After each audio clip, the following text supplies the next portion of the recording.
देख रहे हैं न्यू इंडिया लाइव और आपके साथ मैं हूं सलोनी शिवा। नजर डालेंगे आज के हम खबरों पर।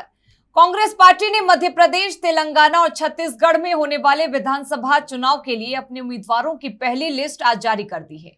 तीनों ही राज्यों में इसी साल चुनाव होंगे और दिसंबर में नतीजे आ जाएंगे।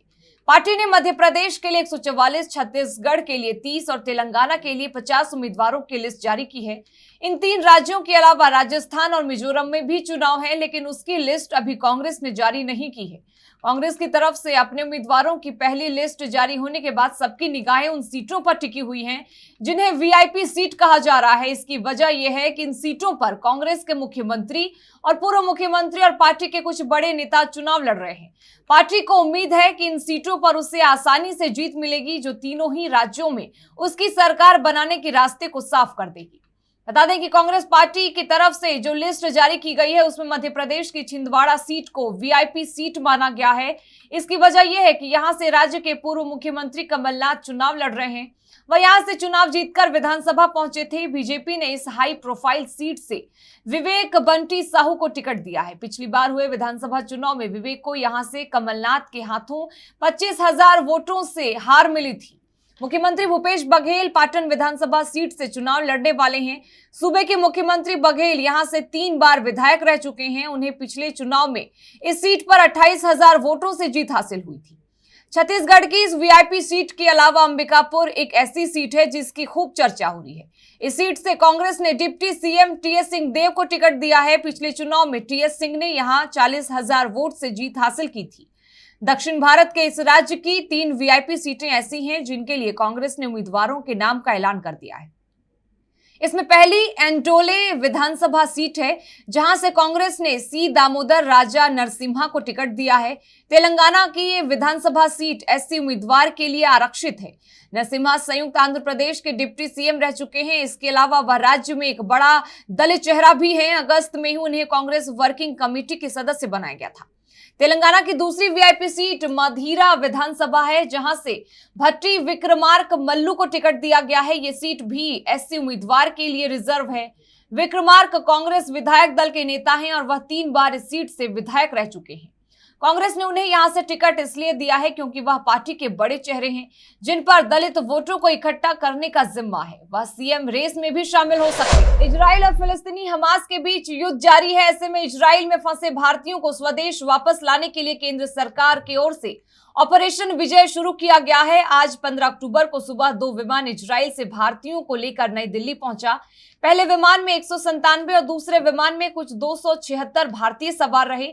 इजराइल में करीब 18,000 भारतीय काम करते हैं। इजराइल में चल रहे युद्ध के कारण वहां फंसे भारतीयों को सुरक्षित स्वदेश वापस लाने के लिए 12 अक्टूबर से ही केंद्र सरकार की ओर से ऑपरेशन अजय शुरू किया गया है। इजराइल से भारत आने वाले सभी लोगों का खर्च केंद्र सरकार उठा रही है। इजराइल से पहला विमान गुरुवार को 212 लोगों को लेकर भारत आया और दूसरा विमान शनिवार को सुबह 235 लोगों को लेकर नई दिल्ली एयरपोर्ट पर पहुंचा। इजराइल में भारतीय दूतावास के अनुसार ऑपरेशन अजय के तहत वतन वापसी में भारतीय नागरिकों को पहले आओ पहले पाओ के आधार पर सीट आवंटित की जाएगी। बता दें कि 7 अक्टूबर को हमास की ओर से इजराइल पर किए गए 500 रॉकेट से हमले के बाद से ही इजराइल और हमास के बीच युद्ध जारी है। इजराइल की ओर से लगातार हमास के गढ़ गाजा में बमबारी की जा रही है। वहीं इस युद्ध में हमास की ओर से हिजबुल्लाह भी इजराइल पर हमला कर रहा है। इससे पहले भी कई बार हमास और इजराइल के बीच युद्ध हो चुका है। इस लड़ाई में ईरान भी हमास का समर्थन कर रहा है। वहीं अमेरिका जैसे कई ताकतवर देश इजराइल के साथ। पीएम नरेंद्र मोदी ने मुंबई में आयोजित 141वें अंतर्राष्ट्रीय ओलंपिक समिति सत्र का शनिवार की शाम को उद्घाटन किया। इस दौरान पीएम मोदी ने भारत पाकिस्तान के बीच अहमदाबाद में हुए 1 दिवसीय क्रिकेट मैच में भारत की जीत के लिए टीम इंडिया को बधाई दी और कहा कि साल 2036 में ओलंपिक के आयोजन में भारत कोई कसर नहीं छोड़ेगा। पीएम मोदी ने कहा कि भारत में 40 साल के अंतराल के बाद अंतर्राष्ट्रीय ओलंपिक समिति सत्र आयोजित होना बहुत गर्व की बात है। बता दें कि शनिवार की शाम को पीएम ने जियो वर्ल्ड सेंटर में 141वें अंतर्राष्ट्रीय ओलंपिक समिति सत्र को संबोधित किया। इसके पहले मुंबई पहुंचने पर एयरपोर्ट पर पीएम मोदी का स्वागत महाराष्ट्र के मुख्यमंत्री एकनाथ शिंदे, डिप्टी सीएम अजित पवार और डिप्टी सीएम देवेंद्र फडणवीस ने किया था। बता दें कि महाराष्ट्र की राजनीतिक स्थिति के मद्देनजर पीएम मोदी का दौरा काफी महत्वपूर्ण है।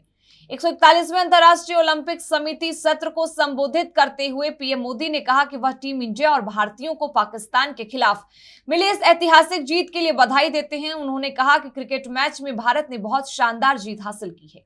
भारत की संस्कृति का खेल एक अहम हिस्सा रहा है। भारत के गांव में आप आएंगे तो पाएंगे कि बिना खेल का हमारा हर त्योहार ही अधूरा है। हम भारतीय केवल खेल प्रेमी ही नहीं बल्कि उसे जीने वाले भी हैं। पीएम मोदी ने कहा कि भारत ओलंपिक के आयोजन की मेजबानी का इच्छुक है। साल 2036 में देश में ओलंपिक के सफल आयोजन की तैयारी में है और सफल आयोजन में हमारा देश कोई भी कसर नहीं छोड़ेगा। उन्होंने कहा कि ओलंपिक का आयोजन देश के 140 करोड़ भारतीयों का बरसों पुराना सपना है। भारत साल 2029 में होने जा रहे यूथ ओलंपिक का आयोजन करने को भी इच्छुक है। उन्होंने विश्वास जताया है कि भारत को अंतर्राष्ट्रीय ओलंपिक समिति का समर्थन मिलता रहेगा। इस अवसर पर प्रधानमंत्री ने अंतर्राष्ट्रीय ओलंपिक समिति द्वारा क्रिकेट को ओलंपिक में शामिल किए जाने पर कहा कि हर कोई यह सुनकर खुश है कि अंतर्राष्ट्रीय ओलंपिक समिति की एग्जीक्यूटिव बोर्ड ने क्रिकेट को ओलंपिक में शामिल करने की सिफारिश की है। उन्होंने कहा कि सभी को उम्मीद है कि जल्द ही कुछ पॉजिटिव खबर मिलेगी। इसके साथ पीएम मोदी ने और क्या कुछ कहा, सुनिए। नेशनल ओलंपिक एसोसिएशन का ये 141वां सेशन भारत में होना बहुत ही खास है। 40 साल बाद भारत में आईओसी का सेशन होना हमारे लिए बहुत गौरव की बात है। फ्रेंड्स,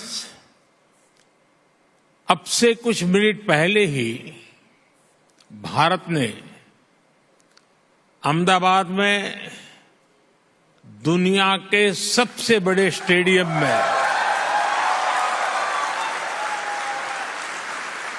बहुत ही शानदार जीत दर्ज की है। लोकसभा अध्यक्ष ओम बिरला ने यूरोपीय संसद की वाइस प्रेसिडेंट से कहा कि प्रत्येक राष्ट्र और संसद संप्रभु है और उसके आंतरिक मुद्दों पर दूसरे देशों के संसद को चर्चा नहीं करनी चाहिए।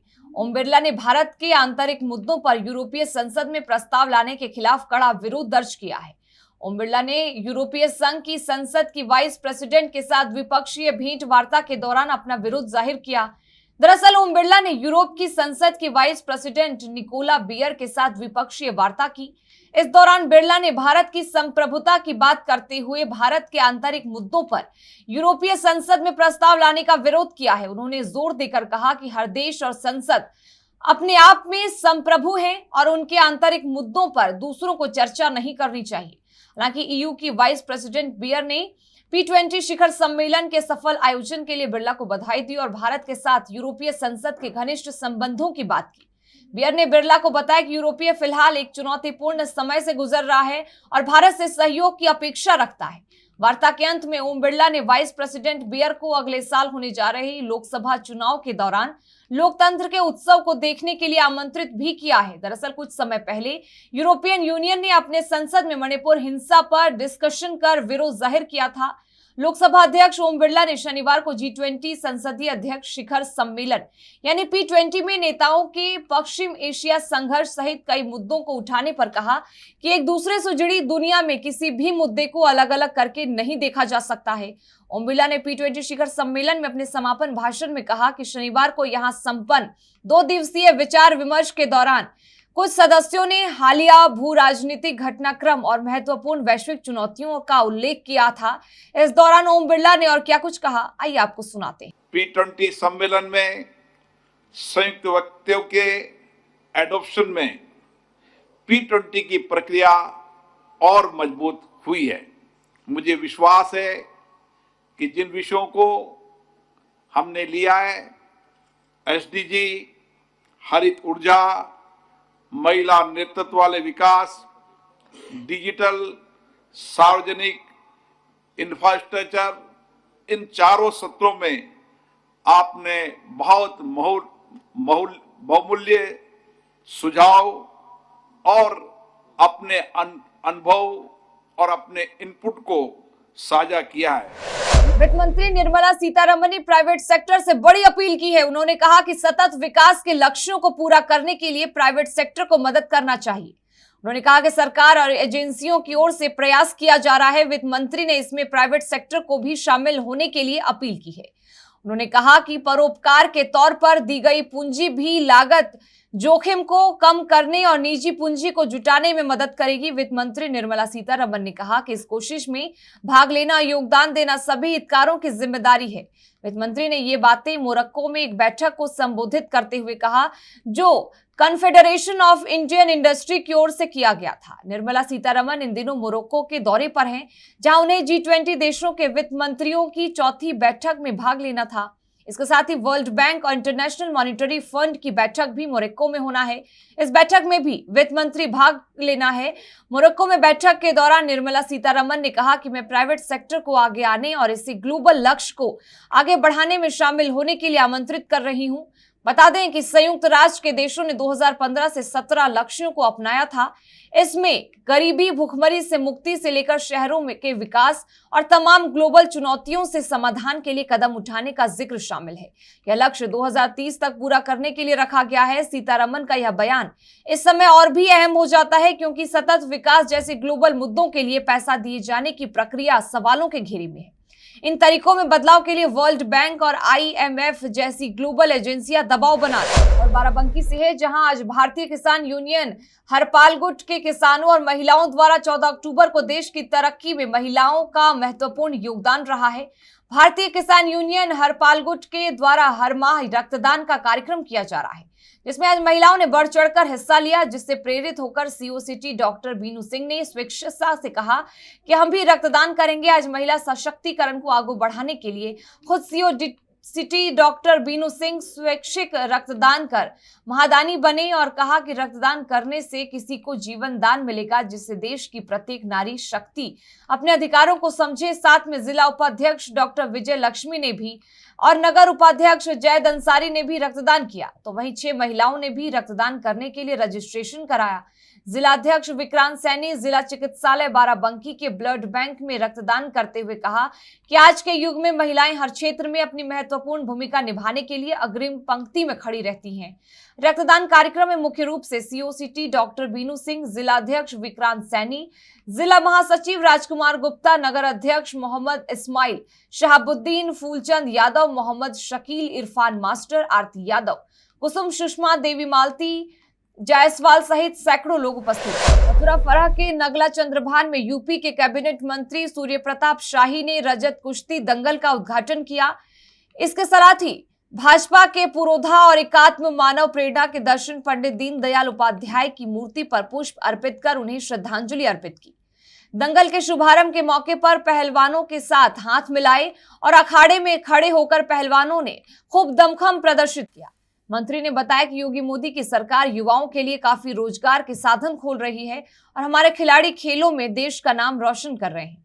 मंत्री सूर्य प्रताप शाही ने कहा कि पंडित दीनदयाल को नमन किया और बोले कि इस किसानों के सम्मान के लिए आयोजन किया जाता है। ब्रजभूमि अनेक ऐसे महापुरुष समाज और राष्ट्र को प्रदान कर चुकी है।